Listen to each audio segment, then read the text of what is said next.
folks. This is Pastor Mike Hoggard coming to you from the Fortress of Solitude with another Watchman video broadcast. We were talking about the Comic Con and something that, the reason why I had this little doll up here, this idol, playing with it on the last one.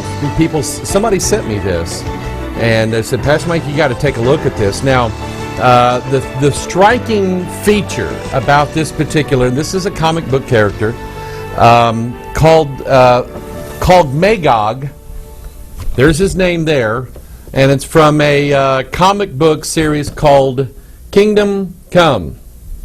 I understand that. I get the lingo here. Here's what strikes me about this idea of Magog, in case you don't know this. You don't know where they got this particular name. I don't see the comic book writers going, hey, what can we call this guy? Number one, with horns on his head, ram's horns, like a goat. That kind of tells you something right there.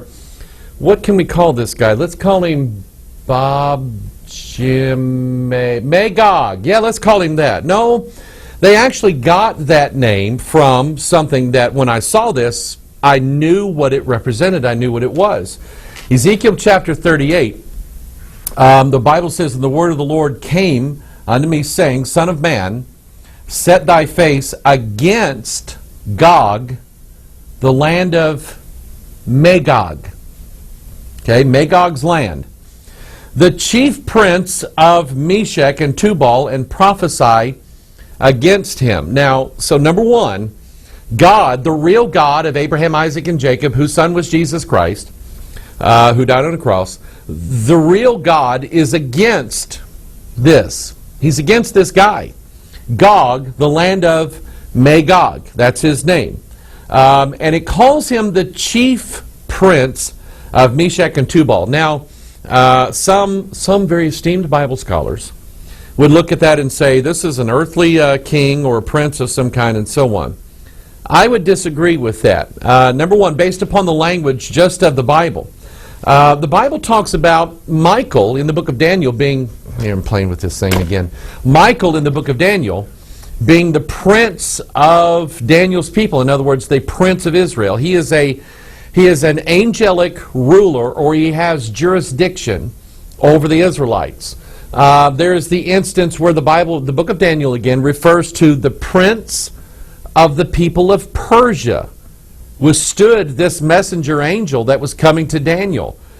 So this was no earthly prince. This was an angelic host prince, and he was a bad guy. He was one of the evil angels that we were talking about in Psalm 78:49. These evil angels, these devils, these gods that are being referred to are called princes in the Bible. Let me give you Ephesians chapter 6.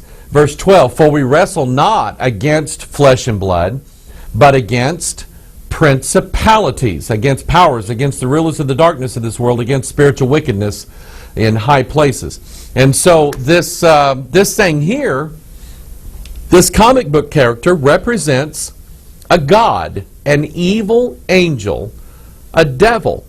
That's who he represents. And this kingdom that these guys are going to bring about is mentioned in Daniel chapter 3 or Daniel chapter 2.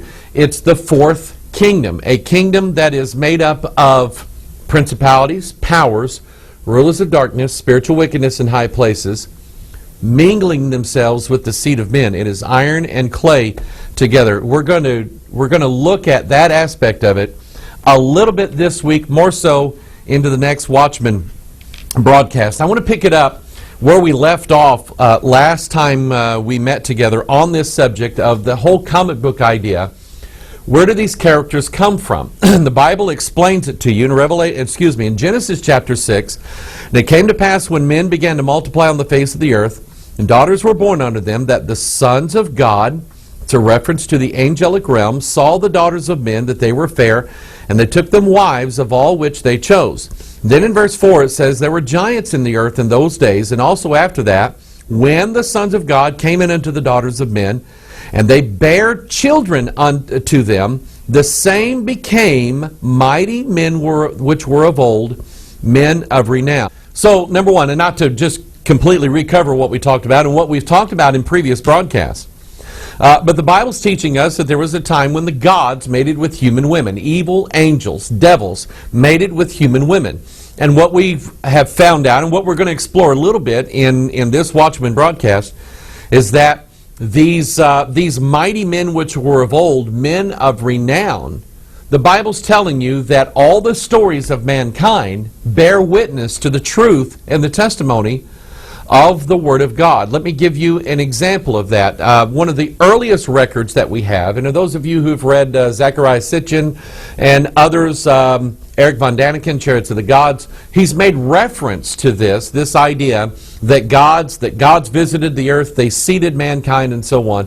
One of the earliest records that we have of that is what's called the Gilgamesh epic. Now, the Gilgamesh epic is noted in that, number one, it has a flood story. Just like all the stories around the earth, they all have this idea that a god or the gods spared a human and his family and some of the little animals on the earth because he was destroying the earth with a flood.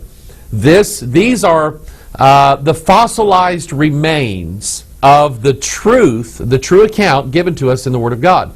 So the Gilgamesh epic talks about how the gods flooded the earth with a flood, and there was a few people that were spared in this. The Gilgamesh epic also talks about, it's sort of like one of the first novels, one of the first graphic novels of a superhero type person called Gilgamesh. Here is a graphic of him here.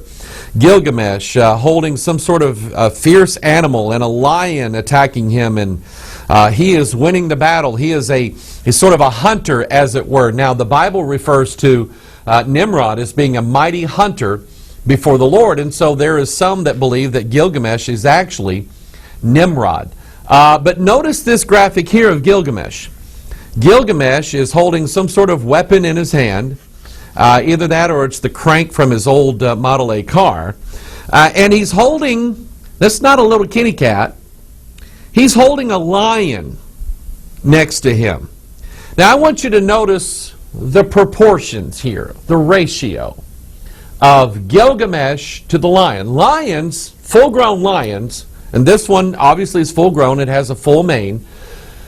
Full-grown lions, if they were to actually stand on their back feet, probably in some cases are actually taller than a man. Notice that Gilgamesh is holding this lion, and this lion is relatively small compared to Gilgamesh. Who does that lead me to believe that Gilgamesh was? He was a mighty man of old, a man of renown, a giant, the offspring of the sons of God, evil angels, devils, gods, and the daughters of men. A hybrid. That's who he was. And so we look in the stories and the mythologies going all the way back to Samaria, the land of Shinar is what the Bible calls it. That's where the Tower of Babel was. That's where the kingdom of Babylon and where Nimrod actually was king. So there is a connection here, I believe, between Gilgamesh and King Nimrod in the Bible. And so these are stories that people told of the mighty men, the superheroes, the men who had great strength, the men who were tall, the titans and whatnot. These stories have been around for thousands of years. People told them at campfires, told them to their children. Their children dreamed of these mighty men who had superhero powers and so on. Well, that same idea and the same things are being retold today. We have the stories of mighty men. Men who perform feats of strength. Men who have great powers. Men who are heroes. Women who are heroes. There's even one in a comic book called, you guessed it, Gilgamesh. That's what it's called.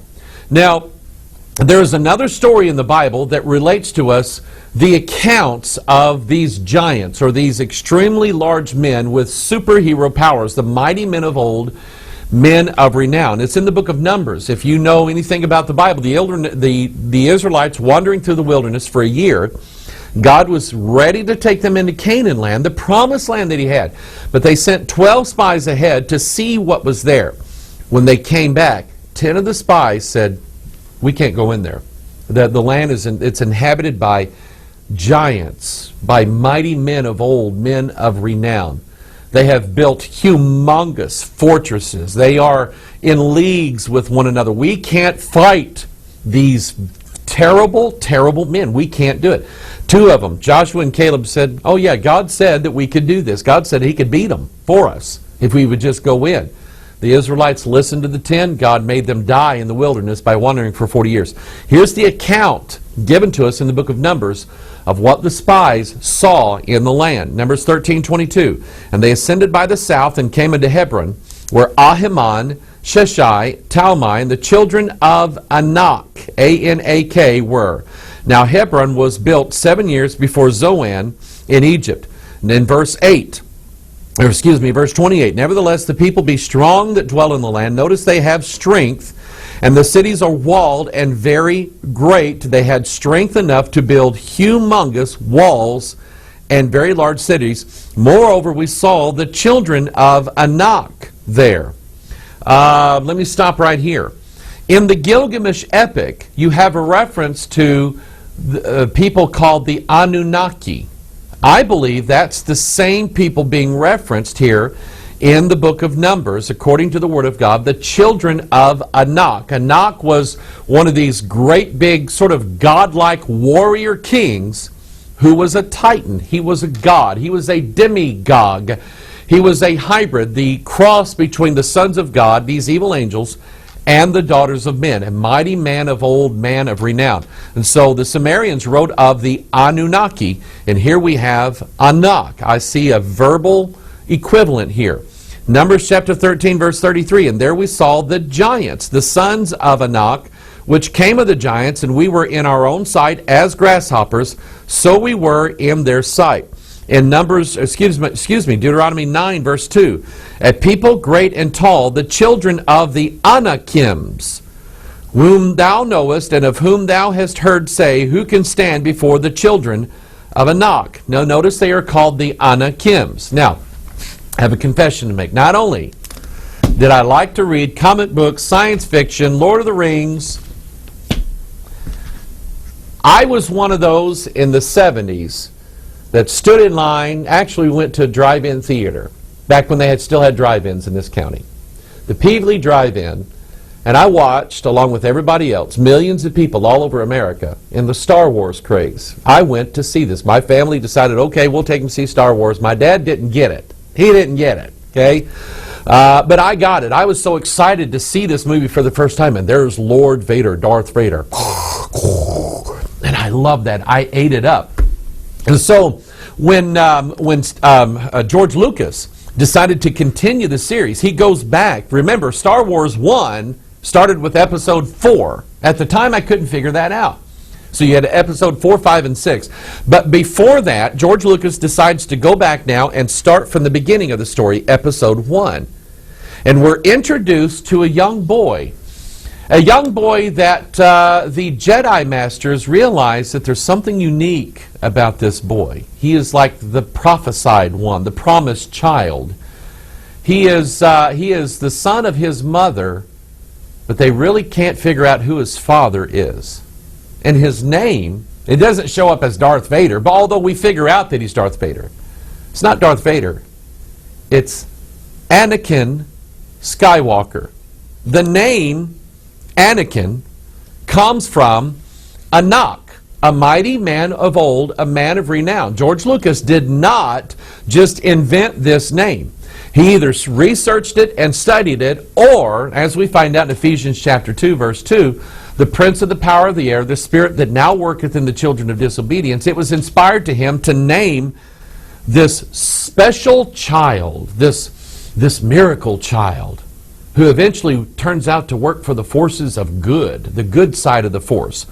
Let me explain the force a little bit. The force is basically elemental witchcraft. Elements, the witches who perform elemental witchcraft say they're using the natural forces of the earth for good to do things. That's what the Jedi are able to tap into.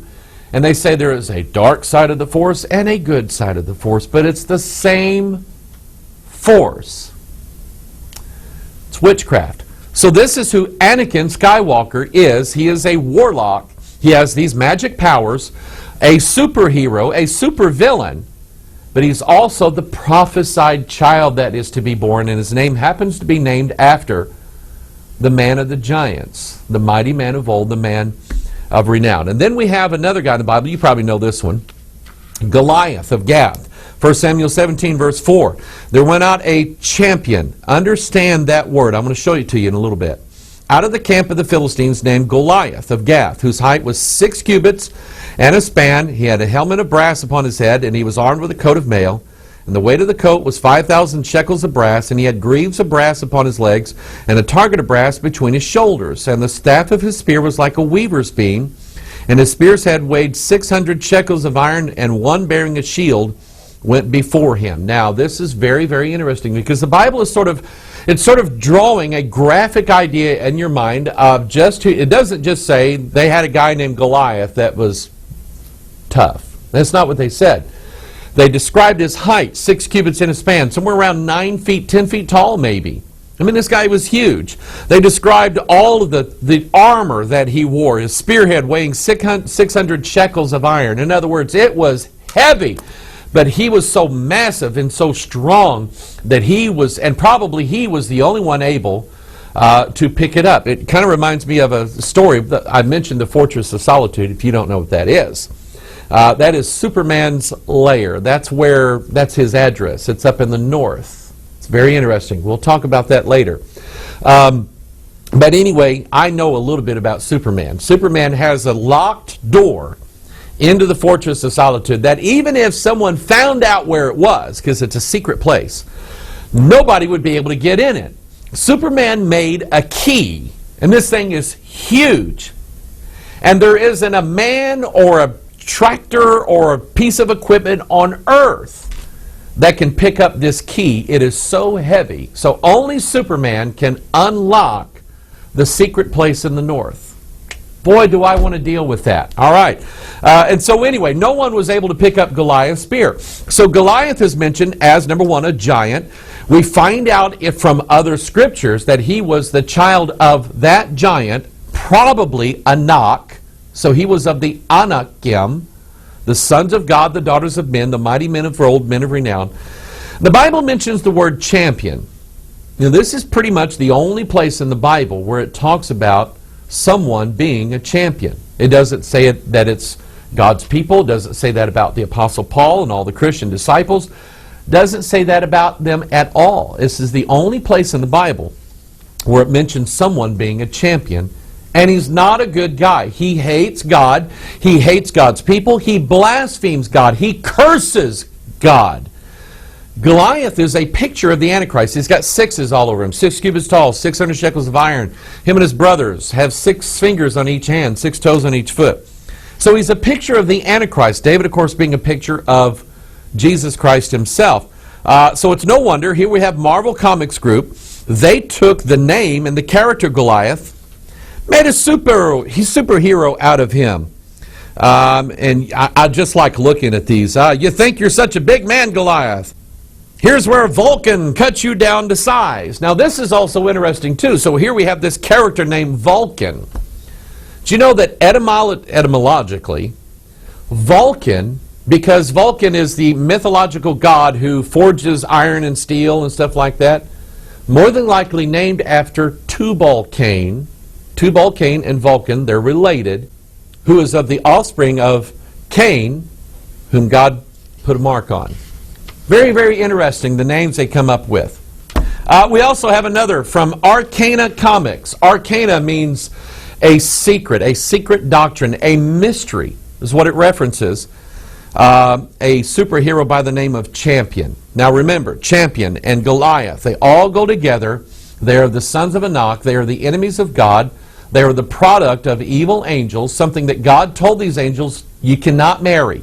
See those women down there? You can't have them. So they said, oh, okay. So they went down and they had them. They did exactly what God ordained them not to do. The Bible says they left their first estate in heaven and they came down and did that. We've actually seen movies where that was the case. And I'll show you that in a little bit pertaining to superheroes.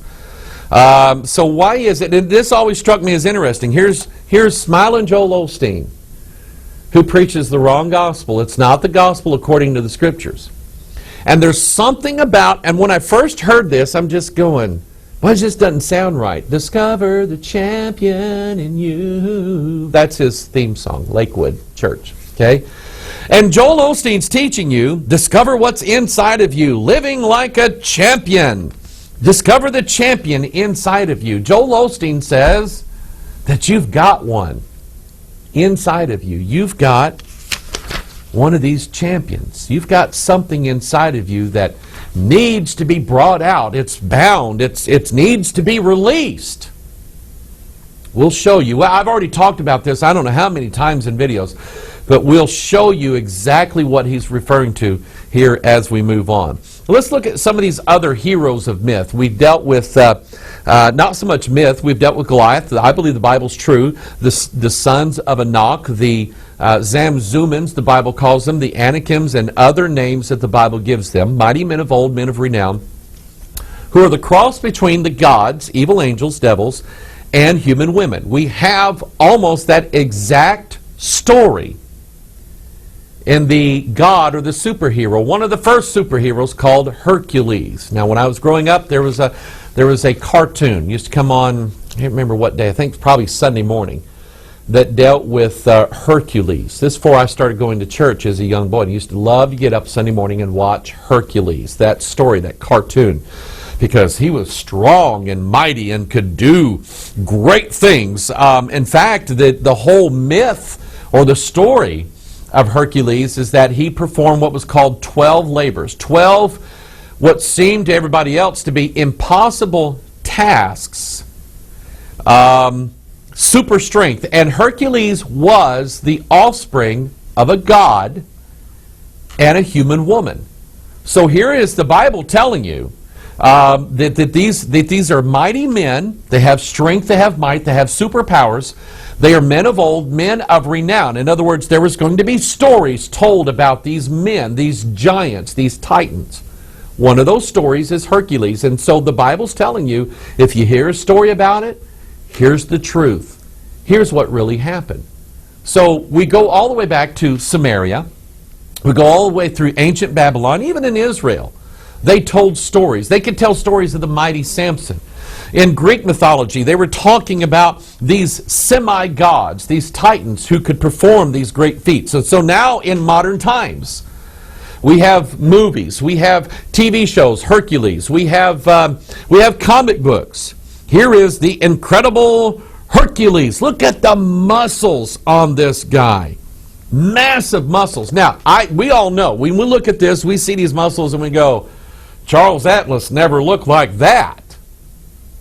But did you know that we have the capability now through genetic manipulation to actually build, and they're grotesque right now, we ain't got it down right, humans with very, very large, grotesque looking muscles. They're working on it right now. Don't you know that there has been over the last, probably, let's say thousands of years, the idea of a super soldier, a warrior who was so great and so powerful that no enemies could stand against him. The Philistines, they thought they had a shoe-in with Goliath. They had on their hands a real life super soldier. We know that Hitler was working on it. Doesn't stand to reason that the greatest superpower on the earth, the United States of America, probably Russia and China, are all looking for ways of having a soldier on the battlefield that cannot easily be destroyed. So this is not just mythology. This is true. One of the labors of Hercules was that he was to take over holding the earth up for Atlas. And there was a little trickery involved, and I won't get into the whole story. But remember Atlas. Remember Atlas was a half human, half god. Hercules, half human, half god. Incredible strength. They are holding the entire earth upon their shoulders. Atlas did it. Hercules did it for a while. Here's what that reminds me of, and I want you to follow me on this one, because I see everything as being sourced from the Word of God. We know and we're understanding that these These sons of Satan are a prefiguring of another Jesus, the Antichrist. Here is the responsibility of the real Christ. A prophecy, Isaiah chapter 9, verse 6, "For unto us a child is born." Remember, Anakin was the prophesied child. "For unto us a child is born, unto us a son is given, and the government shall be upon his shoulders." And we know, according to Scripture, that for 1,000 years, Christ is going to come, and he is literally going to reign for 1,000 years, and the government of the entire world is going to rest upon his shoulders. He's going to bear the burden of governing the entire earth for 1,000 years. The government literally will be upon his shoulder. So here we have in the mythology of old a sort of corrupted version of that. Only this is not Christ. This would be a prefiguring of a God, half human, who shoulders the entire earth upon his shoulder. The weight, the burden of the whole world is resting upon him. The reason why this stands out so much in my mind is that I remembered watching Superman Returns, which was a continuation of the Superman story started by Alexander Salkind in the mid-70s, the Superman the movie. So here we have this scene, and you look at it here. There's a scene from the comics. Here's a scene from Superman Returns, and he's holding the planet, the Daily Planet, on his shoulders. This scene is pulled right out of mythology. Here, whoever wrote the story, devised the script, was the producer, director, whatever, had this idea of Superman holding the world on his entire shoulders, the government being upon his shoulders. So it is a picture of a Christ, but not the real Christ, an anti-Christ, another Jesus. The whole Superman idea is that he is a replacement savior for the real Jesus. Now let's look at some of these others. Some of these mighty men of old, men of renown, these mythologies. We have Horus. Horus is the hawk god. And I want you to consider this as you look at the idea of symbols. I believe the Bible explains what all these symbols are all about. In Mark chapter 4, Jesus taught a parable.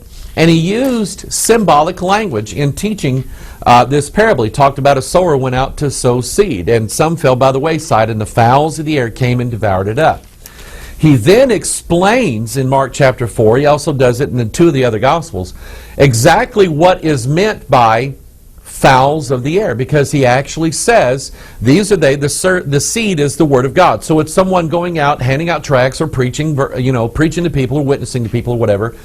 And the wayside are people who don't care, and they have their life totally enveloped in sin. And he says the devil comes down and gobbles up or eats up the word as soon as it's thrown out there. So he's telling you that fowls or flying winged birds are a picture of angels, evil angels, devils. So here we have Horus. I want you to look at him.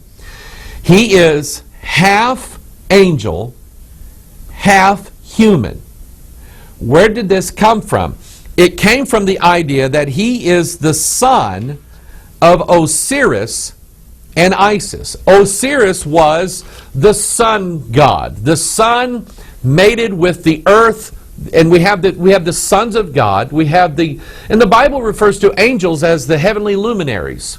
So we have the sun god, a heavenly luminary, an angel, mating with a human woman to produce Horus, who is pictured as half angel, half human being. And there's all these stories and mythologies about Horus and what he does and what he represents. We're going to look at some of those. But I want you to grasp this idea of the sun god. Now Horus now becomes sort of the reincarnation of Osiris, who is dead, and we'll look at him in a little bit. But Osiris and Horus both represent the sun deity or the solar deity.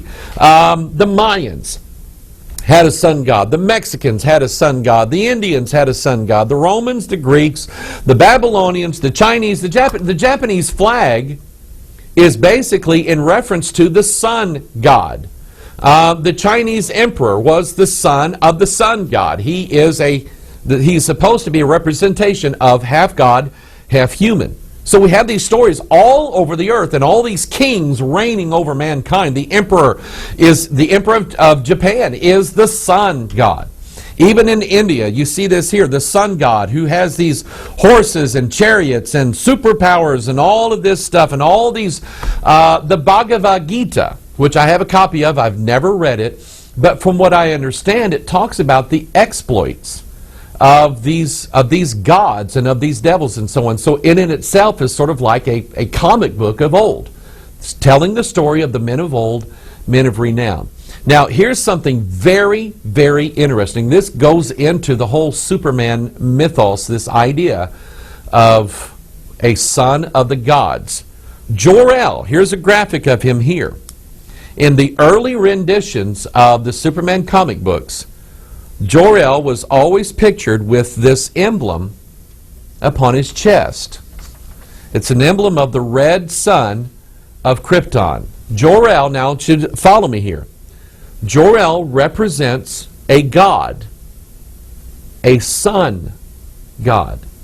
That's who he represents. So his son would be an offspring of the sun god, just like Horus was. All right, so keep going with me on this one. The Bible actually describes the religion of the solar deity. Here the Mayans, the Aztecs, the Greeks, the Romans, the Indians, they all had this same idea of the sun god, is that the sun god rose from the depths. He ascends and he's carried on a chariot through the sky, and he reigns over all the world. And then he is smitten somehow, and he is cast down, and he dies. And so that's the sun going down over the west. He falls into the ocean, because beyond the landmass that people could see, they knew there was an ocean over there. So he falls into the ocean, and he goes through the lower parts of the earth into hell, into Hades, the pit, or whatever they called it. And then he is resurrected again the next morning. Let me show you what that looks like in the Scriptures. Isaiah chapter 14, verse 12. How art thou fallen from heaven, O Lucifer? He was an angel of light. You know the word Lucifer means bearer of light? That's what Satan is. He is an angel, a bearer, a messenger of light. The King James Bible got it right. That's what his name is, messenger of light, Lucifer. Son of the morning, how art thou cut down to the ground, which didst weaken the nations? For thou hast said in thine heart, I will ascend into heaven, I will exalt my throne above the stars of God. I will sit also upon the mount of the congregation in the sides of the north. I will ascend above the heights of the clouds. I will be like the Most High. Yet thou shalt be brought down to hell, to the sides of the pit. Now watch this. Okay? Number one, here's what Lucifer does. I will ascend into heaven. That's 6 a.m. or 5 a.m. in the midsummer. 6 o'clock in the morning, the sun comes up and says, I will ascend into heaven. Number two, I will exalt my throne above the stars of God. So what Lucifer is saying is, I'm going to be more brighter, and my glory is going to outshine the stars. So 4 o'clock in the morning, all you see is stars. 6 o'clock in the morning, as the sun comes up, those stars go away. He is exalting his throne above the stars in heaven. Now you can't see the stars anymore. Then he says, I will sit also upon the mount of the congregation in the sides of the north. Did you know that every day the sun rises in the east and sets in the west? Every day. But every year, the sun, because of the turning of the earth and the rotation around the sun, whatever, the sun goes from the south and it rises up to the north at the, let's see, which one is it? The the summer solstice. He's rising to the north, and then at the winter solstice, he's set back down again in the south. I will ascend also above, also. Not only am I going to rise this way, I'm going to rise this way, into the north, into the sides of the north. I will ascend above the heights of the clouds. I will be like the Most High. So we say at noon every day, between 6 a.m., 6 p.m., at midday, the sun is at its highest point. He is exalting himself like the Most High.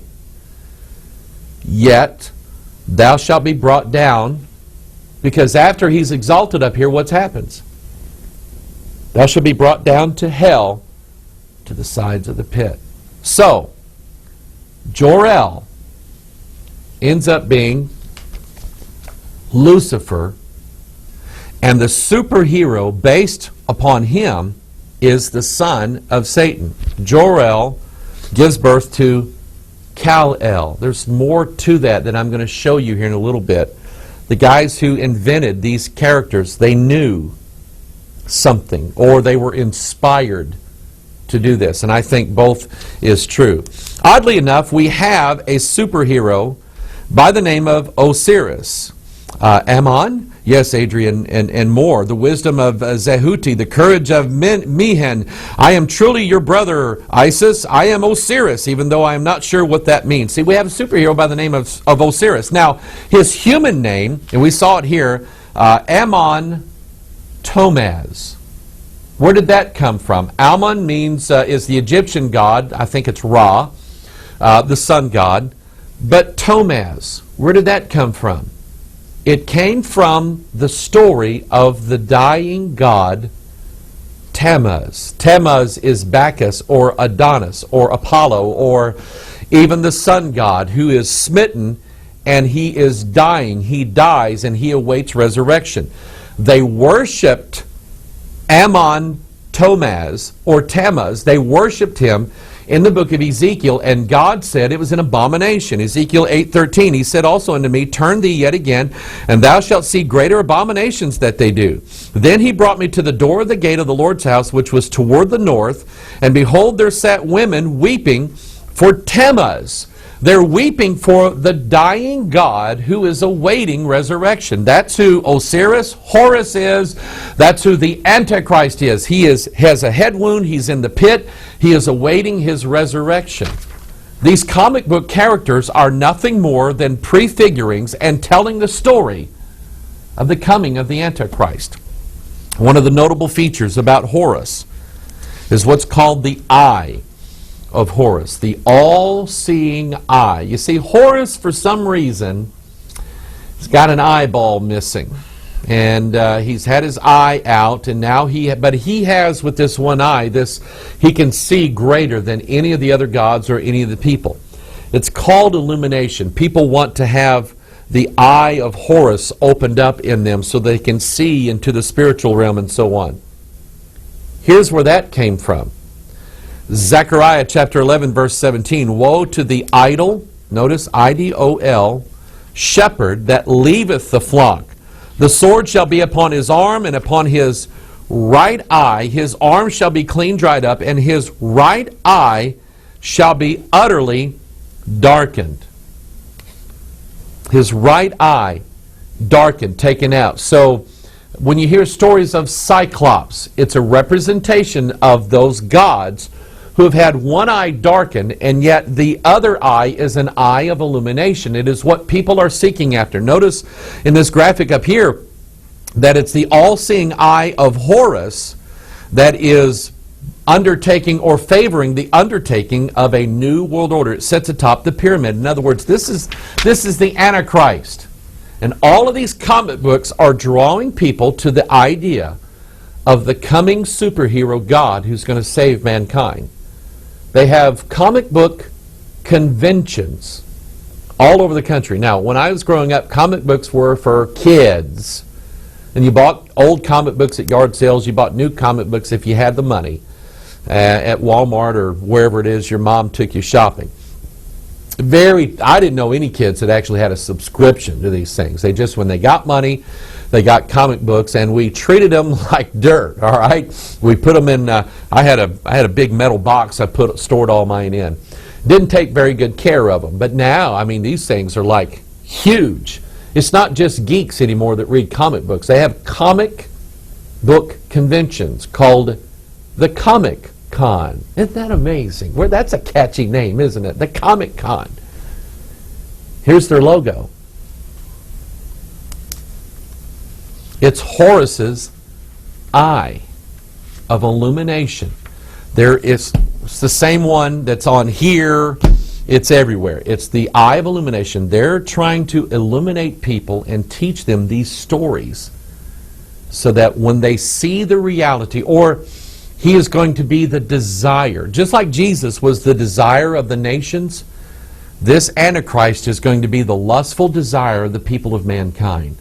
They want to be like Superman, Hawkman, so on. Going back to Osiris, remember that Horus is the son of Osiris, the sun god, and he is the son of a human woman. There is a Masonic symbol, a Masonic device called the Pythagorean triangle. It was named after Pythagoras, P-Y-T-H. He gets his name from the python. Pythagoras was this learned sage who had the illumination of the serpent in him. That's why they called him Pythagoras. He is the one that devised the idea of how to find the third angle of any kind of a triangle. And there's a formula. It's called a squared plus b squared equals c squared. So if you know the length of line A and the length of line B, and you square those two, you'll get the sum of that, which is c squared. You don't have to know a lot of math. Just follow me here. So here's how you'll see in a lot of old Masonic books and Masonic emblems, you'll see the Pythagorean triangle, and it always has the triangle and the squares around it. Here's what it represents. You have a squared, which represents Osiris, the god, the male. B squared, remember, they're added together. A squared plus B squared. B squared is Isis. And when those two are added together and squared, you get the sum of that. Horus. The illuminated, notice his Illuminati eyeball here. Notice that he is related to the Ankh, which is the cross, like an X, with a female oval on top of it. It's the male and the female together, the sons of God and the daughters of men together. That's what he represents. And amazingly, we see this in these comic book characters. They are the offspring of something. Jor-El giving birth to Kal-El and so on. And this all takes us back to the giants in the earth in those days, and also after that, the sons of God came into the daughters of men. They bear children to them. The offspring of the sons of God and the daughters of men. That's what Horus represents. Now remember, Horus was the hawk god. So we have Hawkman, DC Comics. He is modeled. They didn't just say, I wonder if we could have like Kangaroo Man. No, that won't work. Let's try Hawkman. Yeah. No, he was modeled, inspired by spirits, modeled after the son of God, daughters of man, their offspring, Horus. Hawkman is a prefiguring, a telling of the story of the superhero that's going to come, the Antichrist. And there's some dispute about this. One of the books that I've used for my sources is Our Gods Wear Spandex. I got some information from that. He theorizes that the word hero itself comes from the Greek rendition of the word Horus. Could very well be true. So we've dealt with Osiris, we've dealt with Horus. What about Isis? I used to get up way early in the morning, Saturday morning. See, kids, I'm old school. Not so old school like my grandparents' old school, but I grew up in the age of television. I grew up in the age of turning the knob by hand. Okay? I was the remote control in our house. Mike, turn it on channel 5. Okay, Dad, I turned the channel on. Now we got it easy. I say, son, hand me the remote. I'll turn my own channel. I used to get up 5:30, 6 o'clock on Saturday morning because Saturday was the only day that cartoons came on. And that was in the day when we had 1, 2, 3, 4, 5, 6, like 7 channels on TV. Okay? And I'd get up early Saturday morning and watch the Farm Report just so I wouldn't miss the first cartoons and kid shows that came on about 7 o'clock Central Time Saturday morning on ABC, CBS, NBC. I'd never missed one, and I had my favorites. And one of them was, there was a block of programming. It was called the Shazam Isis Hour. And we'll talk about Shazam. But Isis was one of these characters that they invented for Saturday morning. It wasn't a cartoon, it was a live action show. And it was called The Secrets of Isis. Now, it started out, here again, we have a super heroine, a goddess. We have a woman who is a normal human being who, upon a discovery of finding this sacred, she's an archaeologist, and she finds this secret amulet. And she discovers that when she puts this amulet on and says the words, "Oh, mighty Isis, Isis, Isis, Isis," she is transformed into this goddess. She can fly, she can read people's minds, she can do stuff. She's this superhero lady. Now, here's the thing. Now, Isis is the goddess. And I'll tell you a little bit more about her as we go on. But she becomes a god. She becomes a human with god-like powers. And my sister, she actually liked watching this one because it was a girl. And we're going, oh, we wish we could. We used to play like I was Shazam and she was Isis. We had this in our minds that we wanted to be these characters. We wanted these powers. Didn't even dawn on me how dangerous this was and how against Bible Christianity this is.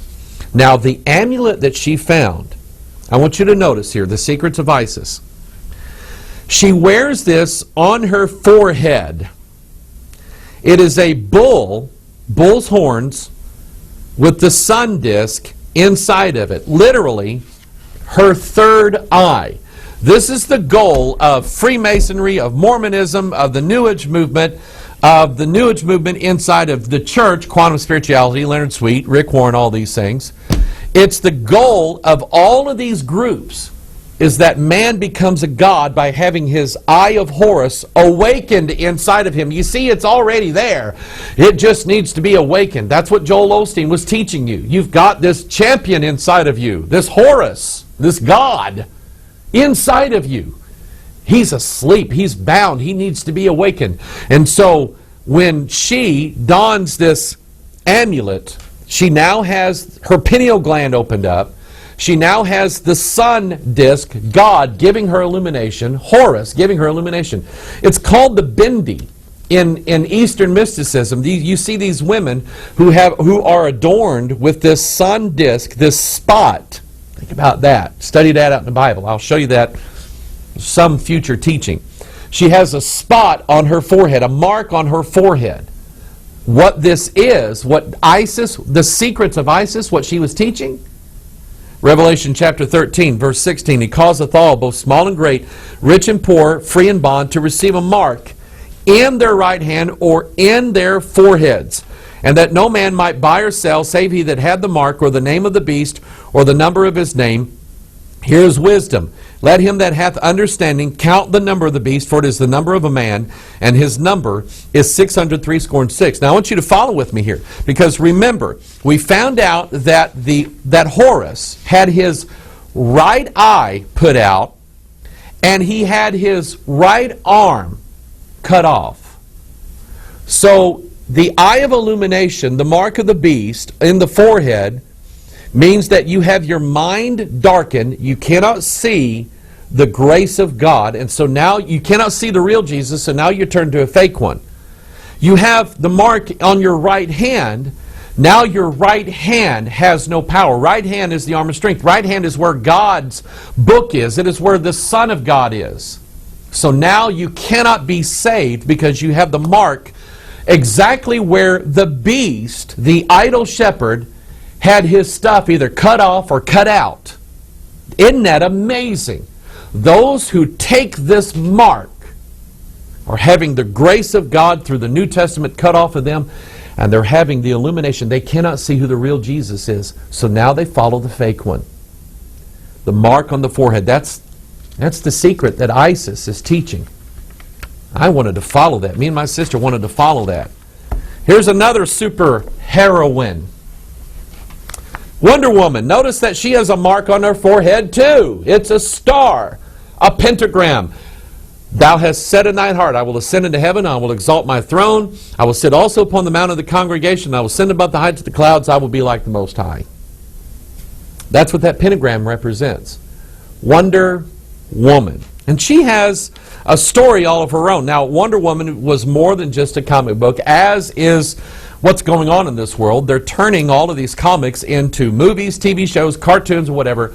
People are getting... So if you don't read comic books, I guarantee you, you're seeing these movies. And Wonder Woman was one of those movies It came out in the 70s.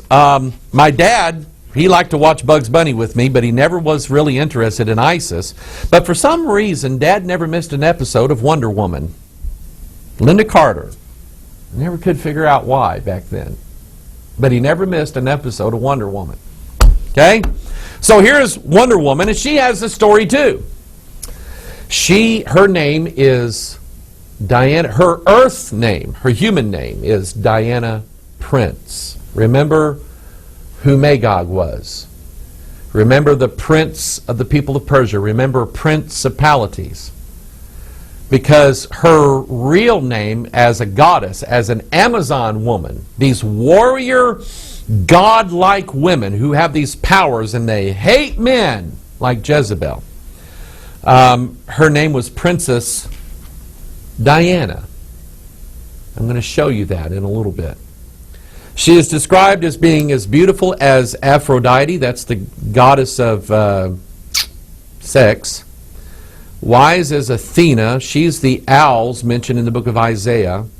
Stronger than Hercules, he's a son of the gods. Swifter than Mercury, we're going to look at Mercury here in a little. Mercury is like Adonis and Bacchus and Dionysus and all these dying gods. Tammuz, that's who he is. Come from a race of warrior women called the Amazons, endowed with the powers of the gods. These Amazons were warrior queens. Here's an image of them. And basically these Amazons were stories of old that people told of this mythological island where all these women, these fierce, godlike powered women that hated men, lived. And so that's the story of Wonder Woman. We have sort of a crossbreed of that. You remember Xena, warrior princess, endowed with these superpowers, this super heroine woman given powers of the gods. I want you to notice that if you look back at Linda Carter's outfit, you don't really pay much attention to the eagle that's on her. But if you look at the graphic cartoon or the comic book version of Wonder Woman, you see that she bears the power of an eagle. Now, remember what I told you, that in symbolism, a bird, like the double eagle on the front of the Masonic book, represents a spirit, an angel. They have wings. A god or a goddess, as it were, an evil angel. So Wonder Woman derives, and this is basically from the storyline of Wonder Woman, she derives her powers from the eagle god, the flying god. Now I want to show you this from the Bible. You know that ancient Rome used this same symbol as a symbol of their conquesting powers. Adolf Hitler, the same thing, the Nazi eagle that was out to take over all the other nations of the world. The Bible tells you what it is, so you don't have to guess. By the way, there's another nation uses that same symbol. Deuteronomy chapter 28, verse 49. The Lord shall bring a nation against thee from far, from the end of the earth, as swift as the eagle flieth. A nation whose tongue thou shalt not understand, a nation of fierce countenance, which shall not regard the person of the old, nor show favor to the young. So God is described, he says, number one, a nation whose tongue you should not understand, a nation of fierce countenance. Now, I've talked a lot about this before, but Daniel describes the king of fierce countenance. He is of this nation, described as the eagle nation. Remember, eagles were an abomination. You could not eat an eagle. I think the rule of thumb in what you could eat as far as birds is concerned was if it ate seeds, you could eat it, like a dove and chicken. You could not eat an eagle or a vulture because they consumed flesh. They represented fleshly appetites and so on. So basically, the eagle represents this evil nation that's coming. This is why Rome used it as a sign of conquest.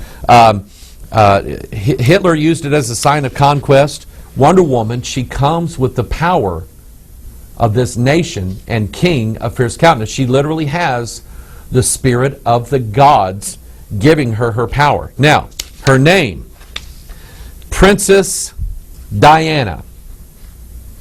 That name comes right from the scripture.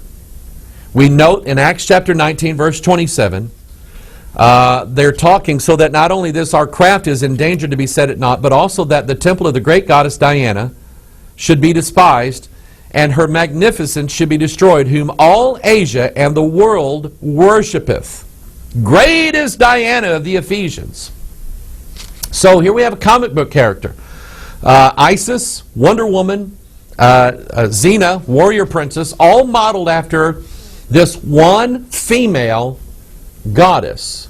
She is called in the book of Acts Diana. Great is Diana of the Ephesians. But they also mention that Asia and the whole world worships her.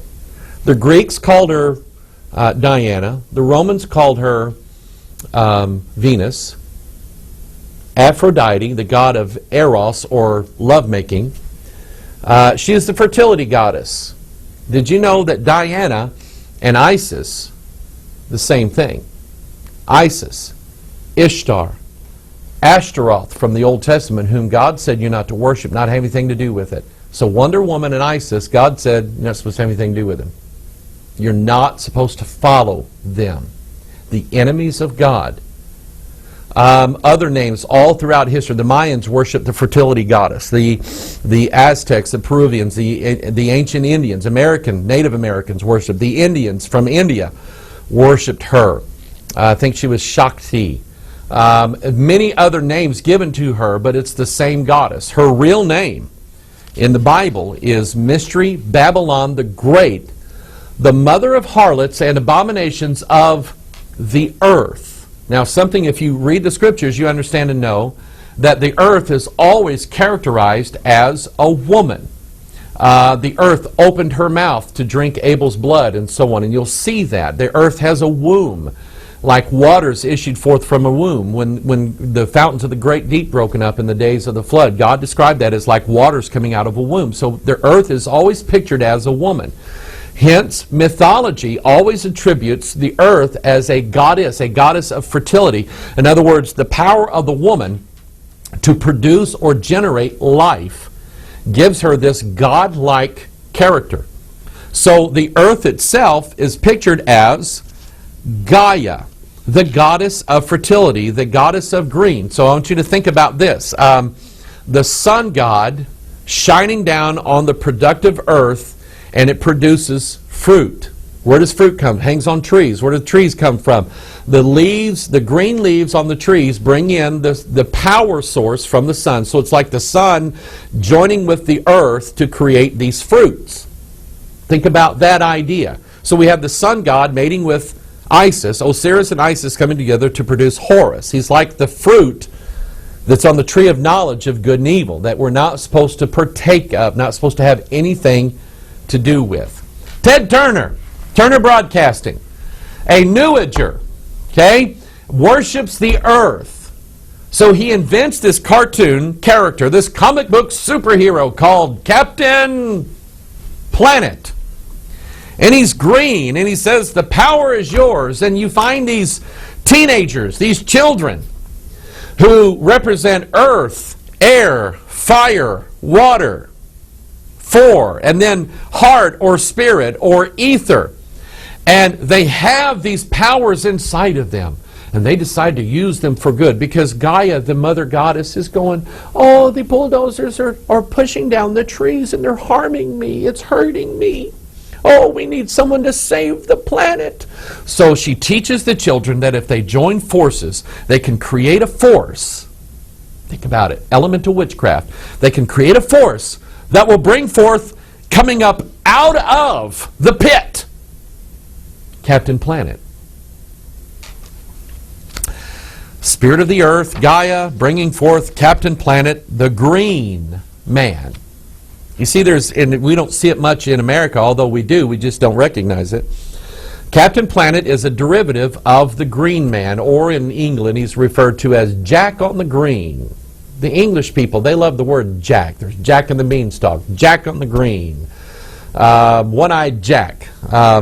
Anyway, Jack on the green man. You'll see him always characterized in sculptures or in paintings or ornamentation as a green face of leaves and twigs and sticks and branches and things like that. Talking trees, as it were. We have that same idea here in America. He's called the Jolly Green Giant. He is the God of the earth. He is the son of the productive earth who has mated with the sun. That's who the Jolly Green Giant is. We have a superhero character named after Jack on the Green, or the Green Man, who is a picture of the Antichrist, the Green Arrow. Who else? Robin Hood. Notice that the Green Arrow sort of looks like Robin of the Hood.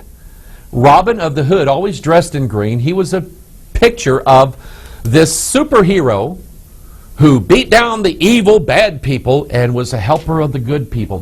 See, these stories have been told for centuries. Back in the old days of England, he was Robin of the Hood. Now he's the Green Arrow. Now he's the Hulk, another green man. What does the Bible have to say about these guys? I'm just showing you that the Bible is telling you who these characters really are. Deuteronomy 12:2, "You shall utterly destroy all the places wherein the nations which ye shall possess served their gods." Remember what gods are, evil angels. "Upon the high mountains and upon the hills, under every green tree," a sacred place, one of the most sacred places in order to worship this god Baal, or this dying god Tammuz, was always under trees like evergreens or things like that. When did people start putting evergreen trees in their houses? Think about it, all right? I'm not condemning anybody for having a Christmas tree. I don't do that. But this idea, let's talk about the Druids for a minute. The Druids always worshipped oak trees, and there's a reason why. Some worshipped pine trees, and so the pine cone was a sacred symbol of the offspring, or what came out of the pine tree. This is why the gland, the eye of Horus inside of your brain, is called the pineal gland, the pineal gland, because it actually looks like a little pine cone. The pine cone represents what came out of the tree, the fruit that the tree produced. Are you following me here? Because the idea is that Osiris was killed by this evil Nephthys, and Isis took his body and hid it inside of a wooden casket or a tree, the trunk of a tree. That's where she hid him at. And so he awaits resurrection out of the tree. So this is why in the Old Testament days, when they went to worship Baal or Tammuz, the dying god, they did so worshiping under a green tree. God said in Psalm 37:35, "I have seen the wicked in great power," notice the wicked, "spreading himself like a green bay tree." You know what that is? The emperors of Rome were adorned with a green bay laurel, like a crown. The Olympians, stop right here. The Olympians, the gods who dwelt on Mount Olympus, and their offspring, those who could do the heroic feats. So they had the Olympic Games, where the mighty men would perform feats of great strength. They would wrestle in the gymnos. Gymnos is where we get the word gymnastics and gymnasium. Gymnos is a Greek word for naked. You know why? Because when guys grappled back then, they didn't wear any clothes. They wrestled naked. And the reason why was so that your opponent could not use your clothes against you. Pagans did that, not Christians. But anyway, look here. They decided a few years ago at the Olympic Games to adorn everybody's head with these green bay laurel crowns. A crown, a king. Think of that. That's what that's a picture of, the green man. The green bay laurel.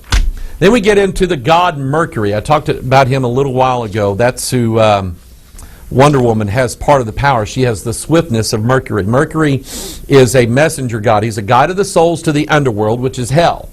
In other words, he's taking everybody to hell. Sort of what it means. He's similar to Hermes. He is, watch this now, this is very important. He is the bridge between the God world and the earth. He's like the messenger between it. He joins them together, and I'll show you what that means in a little bit. He is a messenger, hence he is an angel. That's what the word angel means, a messenger or a message bearer. He's a keeper of the mysteries, the mystery doctrines. Let's see here. Morals and Dogma is called an esoteric book. And those who take Freemasonry seriously don't let anybody in on their secrets. They don't like to, see, they're calling themselves now, we're not a secret society. We're a society with secrets. Have you ever heard of something being hermetically sealed? That means it's based upon the god Hermes or Mercury, in that he was a keeper of the secrets, keeper of the secret doctrine. We can't tell anybody what this is about. He's the author of a book called the Emerald Tablet. The Emerald Tablet was this idea of, and explain it like this. The civilization before the earth in Atlantis had all this advanced knowledge of immortality and stuff like that, knowing that the world was going to be destroyed with a flood, wrote these secret mystery doctrines down on 2 pillars. That's the same pillars of Jacob and Boaz that are in the temple. And wrote these secret mysteries down on these 2 pillars so they could survive the flood. Hermes then found the pillars and wrote it down in what's called the Emerald Tablet. What's written on the Emerald Tablet is the key to man's immortality. In other words, how man becomes a god. It is sort of like the anti-Bible, the lost word. Now, the real word of God is Jesus Christ and his Bible, his word. So the lost word of Masonry, and the Emerald Tablet and the keys to man's immortality and all this stuff, it's the Antichrist. That's what Mercury is a messenger of. So notice that Mercury, he's got a rod in his hand with these little serpents on it. Notice that he has wings on his head. That just kind of looks weird. So he is an angel with wings. He's a god. And he has a rod in his hand with DNA on it and wings. Here's another rendition of that. It's called the caduceus. Notice the 2 serpents. They represent man's DNA. And coming out of man's DNA is a rod with wings. Now remember, one of the names for Jesus in the Old Testament was the rod. Do you remember how when Moses cast his rod to the ground that it became a serpent? That rod was a picture of Christ. Pharaoh's magicians did the exact same thing. The rod. Their rods became serpents. That rod is with wings is a picture of an evil angel, the beast, the Antichrist. I was looking for graphics like this one. I came across this one and I went, you remember House? Now, let me go into this just for a minute. Back in the old days, when I was growing up, you had guys like Mannix and Cannon. You remember Cannon, big fat guy, with the head of car phone. That was so cool. Mannix just duked it out with people and stole their gun, okay? But now we have these superhero sleuth detectives like the Mentalist. I watch the Mentalist. The Mentalist who has this ability to read people and tell whether or not they're telling the truth, and he's deductive reasoning. We even have Ichabod Crane coming back from the dead. We have Sherlock Holmes. There's a detective story about a woman who never forgets anything. She remembers everything that she sees and hears. She has this heightened power that gives her an ability. Remember House. He is this super sleuth doctor detective that if there's some bizarre disease out there, House always has the way of figuring it out and healing the disease. That's why he's rendered this way. Because the whole idea of the Antichrist, the great work, the secret doctrine, is that he is going to be a cure for all of man's diseases. Hence, bringing mankind to immortality. That's exactly what the devil promised in the Garden of Eden. Man's immortality. You shall never die. You shall be as gods, knowing good and evil. So we have the comic book character of the Flash, who was modeled exactly after Mercury. The wings, the speed that he has, the lightning bolt on his chest. Jesus said, I saw Satan fall from heaven as a bolt of lightning. We have the god Thor. Thor, whose hammer gives him his power, and he's able to conquer all of his enemies with his superhero powers. He is a god. He is a son of the gods.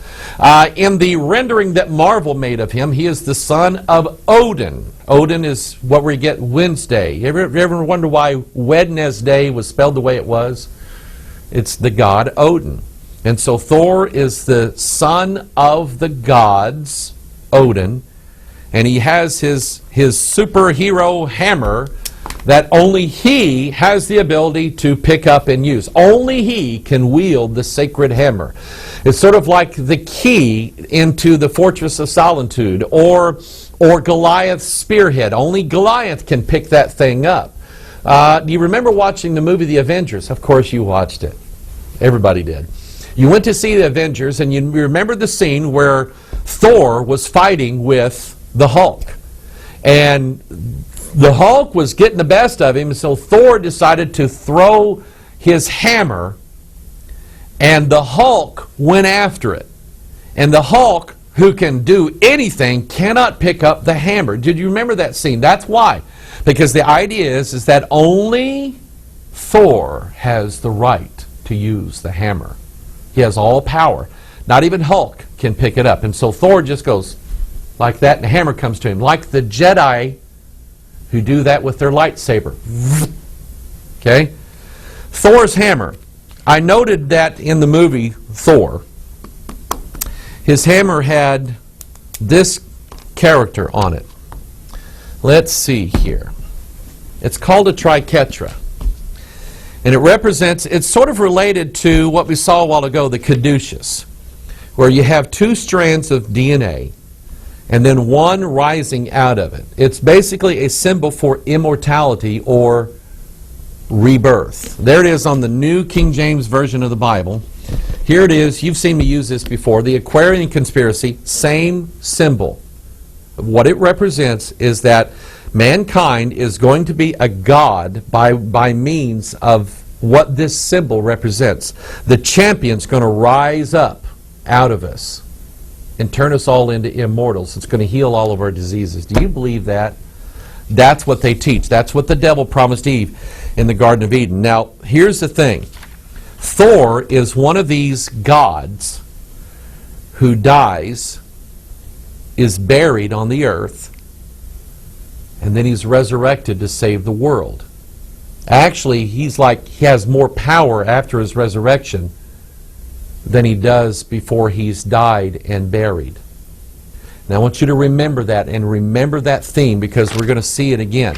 Here's what Manly Hall went through all of the earth's myths, their ideas. He studied the mighty men of old, men of renown.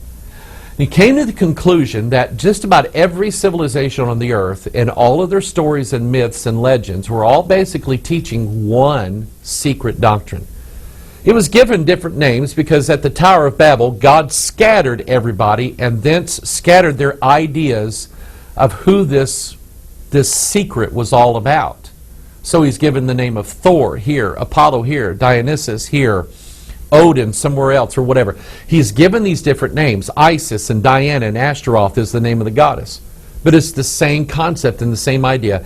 And it has to do with man's ability to become a god. That's what the secret doctrine is. So Manly Hall writes about Thor. He swings his mighty hammer in the fields of space, sets the primordial atoms in motion, and establishes order out of chaos. Have you ever seen that? First thing I think of when I see that, you remember the TV show Get Smart. Okay? It was a comedy based upon what was popular back during the Cold War days of the 60s, was the Americans against the Russians and the spy agencies. And so Maxwell Smart, who ascended out of the ground in the underground bunker, sort of like here. He is smart, and of course he's got like the first cell phone in his shoe. We thought, man, that's amazing. Okay. Anyway, he works for the order called Control. The bad guys work for Chaos. You see the ideas here? He establishes order out of chaos, or control out of chaos. Here in Morals and Dogma, you have it here. You see the emblem here, Ordo ab Chaos. See the eagle with two heads? He's the fusion of opposites. See the crown? See the illumination above it? Ordo ab Chaos. When I found out what that really means, everybody says, what's order out of chaos? What does chaos mean? Well, it means, like your desk is messy. The Greek word chaos, pit, that's what it means. So Masonry, the secret doctrines, Thor, the superheroes, they're going to bring order, and it's going to come out of the pit. I want you to think about that. The guy who was originally tapped to write the screenplay for the movie Thor, and it was revised after he did what he did with it. April 2006, screenwriter and Thor fan Mark Protasevich wrote a script for the film which he described as, quote, an Old Testament God who becomes a New Testament God. Stop right here. Christ, the Bible specifically says Christ was the Lord of the Old Testament. Christ came, He is God in the flesh. He came made under the law. He was made of the law. Christ was the law that was against us. And He dies, and now He is more powerful now that He has been resurrected than He was in His old life. You see, the law was in force, but it could not make man perfect. That's what the law couldn't do. The Old Testament. Anybody follows the Old Testament, well, you got to live right and keep the Ten Commandments. Nobody does it. The Ten Commandments tell you what's wrong, but the Ten Commandments do not give you the power to stop doing what's wrong. So after Christ dies and fulfills the Old Testament, now He's resurrected. Now all power has been given unto me unto heaven and earth. That's what He said. Now He sits at the right hand of the Father, and He is with the Father, interceding. Now He's more powerful than He was when He died. Does that ring a bell to anybody? That's what the guy said. It's about a guy, an Old Testament God, who becomes a New Testament God. That's the guy that wrote it. Where did that come from? Are these guys atheists that don't believe in anything spiritual whatsoever, that just they laugh at Egyptology and mythology? No. These are students of the arcane religions, the secret mystery doctrines. And they know exactly what they're doing. It's like, who's the lady that wrote Harry Potter? How did she come up with all that stuff? She either studied it and knew what she was talking about and was a witch, or it was inspired to her. I think it's probably a combination of the both. Let's look at the aquatic gods. And we're dealing with gods of mythology, gods of old, men of renown. We have King Neptune. Stop right here. Percy Jackson, this character in these movies now, in these children's novels, finds out that his father is Neptune. And if you remember, Percy Jackson, I have only seen the first 10 minutes of Percy Jackson. In the first 2 minutes of the movie, you see this boy sitting at the bottom of the pool. He's just sitting there. And then they show him rising up out of the water. And they were talking to him, Percy, you know what? I just like being underwater. It's the beast that rises up out of the sea, a son of the gods. That's who Perseus Jackson is. He's the son of Neptune. Neptune has the trident, and the trident is basically, essentially, this symbol. It's like the 3 degrees in the Blue Lodge. It's the trident. It's the triquetra, or the triskela, or the priest giving you the 3 fingers. Okay? He's showing you what's to come. The trident is a symbol of immortality or godhood, eternal life. You have Dagon, the fish god. Actually, he's half human and half fish. In the book of Judges, they worshipped him. Then the lords of the Philistines gathered them together for to offer a great sacrifice unto Dagon, their god, and to rejoice. For they said, Our God hath delivered Samson, our enemy, into our hand. And when the people saw him, they praised their God, for they said, Our God hath delivered into our hands our enemy, and the destroyer of our country, which slew many of us. How many superhero movies, books, comic books, cartoons have this same idea? We have this evil person who's trying to take over the world, and then we have our superhero, our God, who saves us. And in this case, he was Dagon, half human, half fish. We find in 1 Samuel chapter 5 that the Philistines took the ark of God, they brought it into the house of Dagon and set it by Dagon. And they have Ashdod. Ashdod was a land of giants. Arose early on the morrow, behold, Dagon was fallen upon his face to the earth before the ark of the Lord. And they took Dagon and set him in his place again. And when they arose early in the morning, behold, Dagon was fallen upon his face to the ground before the ark of the Lord. And the head of Dagon and both the palms of his hands were cut off upon the threshold. Only the stump of Dagon was left him. Now I want you to see this, all right? The head of Dagon was the fish part. The stump of him was the human part. The God part of him was destroyed. But it awaits resurrection. It's still in the stump, like the trunk of the tree, or, hidden inside the pine tree, or the casket of Osiris, or whatever it is. It's all the same concept. That God is latent. He awaits resurrection one of these days. The idea of Dagon, I've talked about this before, the Catholic priests who wear the Dagon fish hats. Go back to this old graphic here. See the miters? That's what Catholic priests and bishops and popes wear to this day. Their religion is the religion of Dagon. Half sea creature, half human. They're Merovingian kings. The Da Vinci Code and all of these other things. The Merovingian from The Matrix. These are all modeled after King Merove, whose birth was from a human woman and a Leviathan, a sea creature, a god, mating with a human woman, producing these fleur-de-lis bearing kings. The fleur-de-lis is like the trident. It's like the triquetra. It's something rising up out of the middle of the two. It's man's DNA. That's where they're getting these concepts from. That's who Dagon was. The Little Mermaid. The Mermaid King is half man, half God, half sea creature. I've always been fascinated by these two characters. And it basically started, Patrick Duffy, you remember him from Dallas?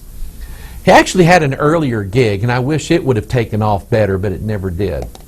NBC came out with a movie called The Man from Atlantis. Started out as a movie. I think they made a sequel to it, and then they tried to run a TV show of The Man from Atlantis. Patrick Duffy was the man from Atlantis who had webbed fingers, and he swam like that. I learned how to do that when I was young. I could swim like that. Didn't get very far, but I could swim like that. I thought that was so cool. This guy can breathe water. He has gills. That concept was based upon these half-human, half-god characters, Dagon and Neptune. We have Prince Namor, the Submariner. Of course, he was Marvel. I didn't read much Marvel. Prince Namor he was mean. I mean, he just had a foul nature about him. But Prince Namor, the Submariner, he was a hybrid. He was half human, half god, Dagon, from Atlantis. Now, Atlantis is the land that existed before the flood that had all these secret powers, ruled over by 10 kings. Think about that. And it sunk underwater. I think Atlantis is the idea of the antediluvian pre-flood world ruled over by the giants back in the days of Noah, as it was in the days of Noah. That's what Jesus said is coming to us. So that's where the Submariner, Prince Namor, came from. Now, a character that I liked a lot better than the Submariner, because he was Marvel and he was mean, was Aquaman. And that had to do with Saturday morning, the Justice League of America, and the Wonder Twin powers, and all that stuff. But Aquaman and Wonder Woman and Batman and Robin and Superman were all part of the Justice League of America.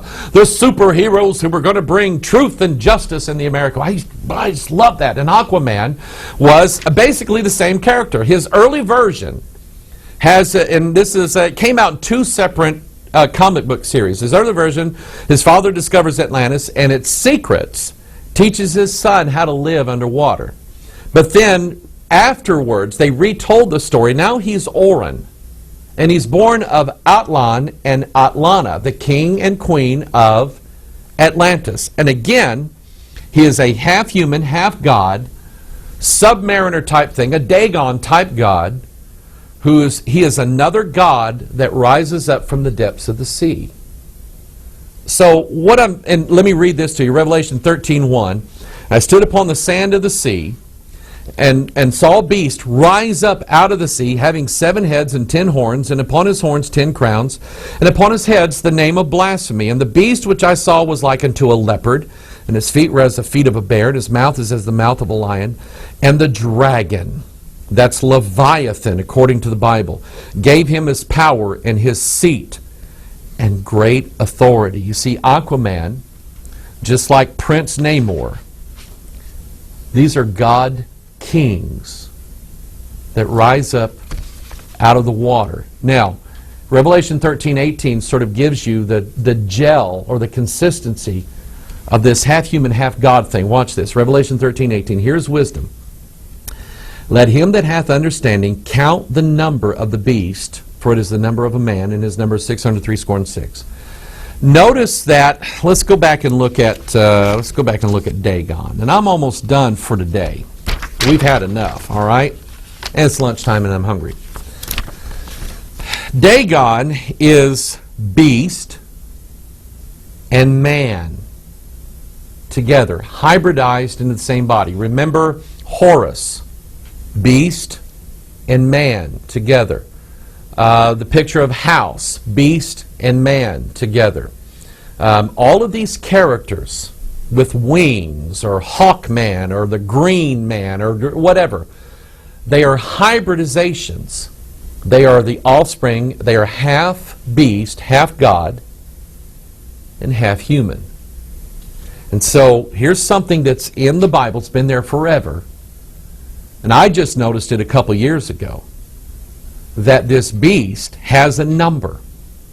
And it's the number of the beast and the number of a man. 666.